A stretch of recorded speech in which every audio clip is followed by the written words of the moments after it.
Subject: Ship Hedulina. Species: Urakari. Description: reptilian humanoid, no tail. 5 foot 3, 1.6 meter average height. 135 pounds, 61 kilogram average weight. 105-year life expectancy. Ship: RSV Loalana. Fights with honor. Location: Rigara. It's good to be back aboard the RSV Loalana. The rest of the crew feels the same way. The entire crew had to go through some diplomatic courses, but I had to have the full-blown 3-month training. I was extremely envious of the crew, who simply had to learn to not speak unless spoken to, and avoid being where they're not supposed to be. For them, it had been a month in the classroom, and 2 months of leave. For me, it was paperwork, lectures, tests, reviews, certifications, and more paperwork. The amount of paperwork a diplomat has to do is patently unhealthy. Staring at screens that long has to be some sort of health and safety violation. At least the time away allowed the rest of the crew to de-stress a bit. We were even able to get crew back up to 38. Our training had taken place on the Galactic Diplomacy Station, which had previously been a conflict resolution forum. It had offices for every Republic species, plus one for an unexpected first contact, which the United Systems was now occupying. The station had fallen into disuse because there wasn't much conflict to resolve. It was quickly cleaned up and renamed, and now there are embassies for each Republic species and the US. I'd also finally gotten a look at an Alumari once the US moved in. They weren't nearly as frightening as the Kinran. 8 limbs, 8 eyes, and weird mandibles still made them somewhat creepy, but at least their limbs bent in proper directions, and their movements were fluid. Kinran frequently have fast and jerky movements, like a puppet with an easily startled puppeteer. "Oh wow!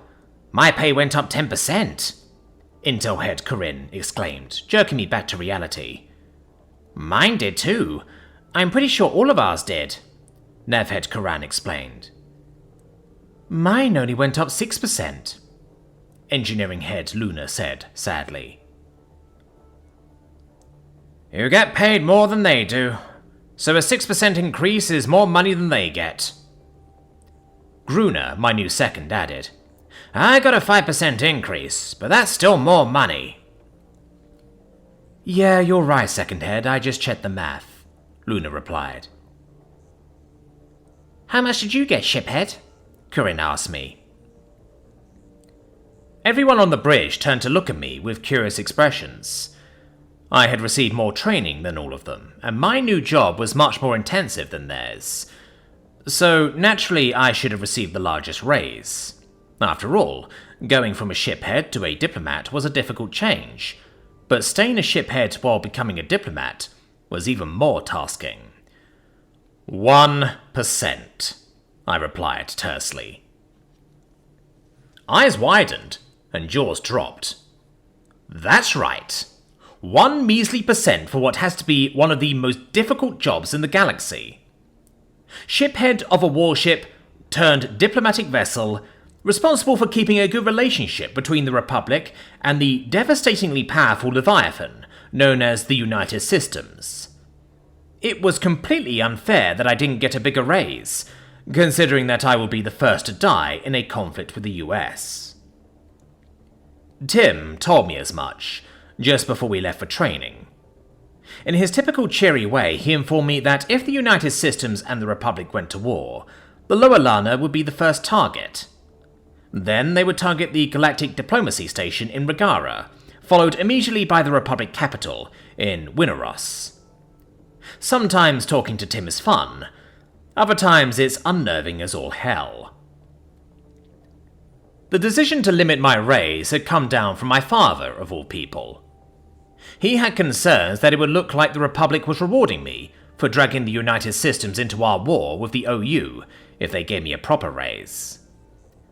Uluni, who was already making more money than my bridge crew combined, got a 10% raise for her new duties.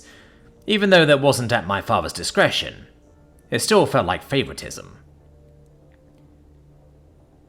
Is that more money than us? Like with Luna? Corinne asked hesitantly. No, I said. A few seconds of silence later, everyone quietly got back to work. We were once again being tasked to the Thanatos, which was currently stationed in Alpha Centauri. The Omni Union's last attack on Sol had happened just before the USS Needhog had been used on the OU Stronghold system. It had been 3 months since then, so there was plenty of concern regarding how large the next attack on Sol would be. In Republic space, however, the attacks had started ramping up. We initially lost some of the territory we had regained, but with help from the United Systems, we managed to take back and defend all of our territory. We weren't resettling yet because the risk was too high, but defending these systems prevents the OU from finding the inhabited ones. Word from the strategists is that they're probably trying to take out the Republic before swarming over the US. Ready to warp, sir, Karan informed me. Let's go, I replied. As we jumped to warp, I began to wonder about what was happening with my proposal.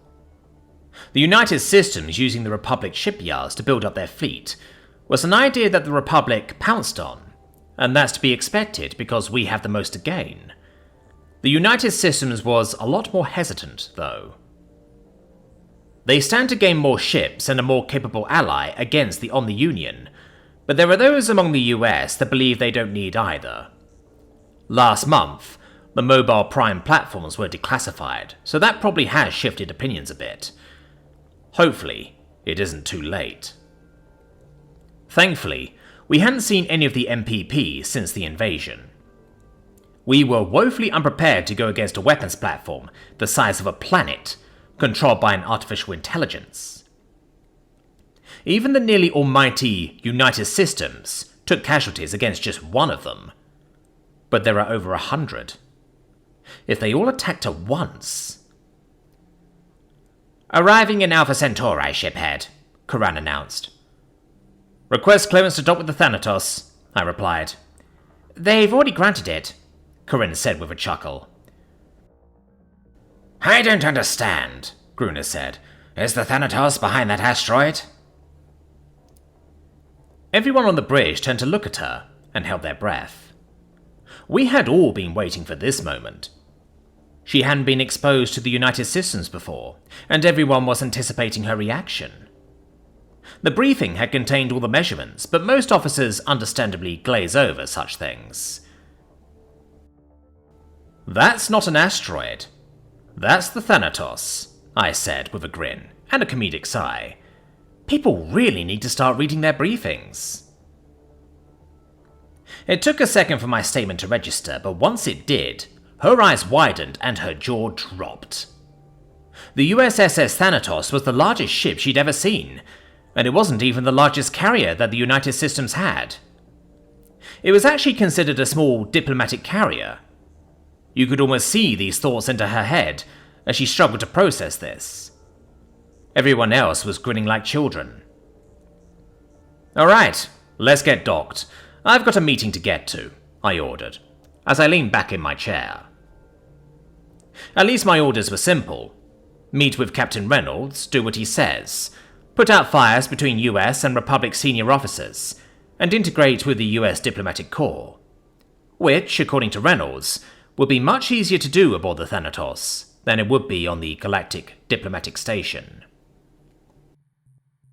I didn't know if it was a good sign or a bad sign that the humans would rather have me in their space than aboard the Galactic Diplomatic Station. On the one hand, it signified a certain level of trust and friendship. On the other, it made it easier to kill me if things went wrong. I sighed quietly as I felt the clamps close around the lower Lana. Scoot up again. Pretty undignified for the ship of a dignitary. Not like there was any other way for us to dock, though. The actual docking bays were designed to hold US frigates, which were 1.5 times larger than the Lower Lana. We're too small for those clamps, even if they weren't in use. The emergency bay had maneuverable clamps, so it could theoretically grab onto any ship it needed to, including us. "Docked and locked, shiphead," Karan said. "Excellent, good work," I replied. Then I keyed the ship-wide comms. "Attention all personnel, we have docked with the USS Thanatos. After completing your immediate tasks, you are on shore leave for the rest of the day." A cheer rang throughout the ship. Some things never change. "Bright and early tomorrow, you are to report to your diplomatic assignments. If you do not know what your assignment is or where it is, check with Second Head Gruner. She has the list. Anyone who isn't where they're supposed to be tomorrow will be subject to confinement." A groan rang throughout the ship. "No whining. We're a diplomatic ship now, and that's how diplomats operate. I better be seeing you tomorrow, fully functional. Dismissed."